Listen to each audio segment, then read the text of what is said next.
சிவன் உங்களை காப்பாத்துறாருன்னு தெரிஞ்சுக்க 5 விஷயங்கள். உங்க வாழ்க்கையில எல்லாம் சரிஞ்சு போற மாதிரி இருக்கா? பயப்படாதீங்க. ஒரு பெரிய ஆபத்துல இருந்து சிவன் உங்களை காப்பாத்துறாருன்னு அர்த்தம். ஒண்ணு, சிலர் திடீர்னு உங்களை விட்டு விலகி போவாங்க.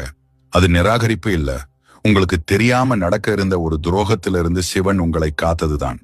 2, கடைசி நேரத்துல உங்க திட்டங்கள் சொதப்பும்.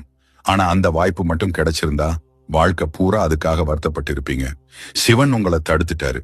3, ரொம்ப கஷ்டமான நிலைமைக்கு போவீங்க. ஏன்னா உண்மையான பலம் சொகுசுல வராது, அது வழியில இருந்து தான் உருவாகும். சிவன் உங்களை பக்குவப்படுத்துறாரு. 4, தனிமையா இருக்க மாதிரி உணர்வீங்க.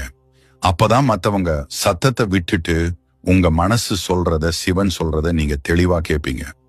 5, நீங்க கெஞ்சி கேட்ட ஒரு விஷயத்த இழப்பீங்க. ஏன்னா உங்க முதுகுக்கு பின்னாடி நடந்த பேச்சுகளை சிவன் கேட்டிருக்காரு, ஆனா நீங்க கேட்கல.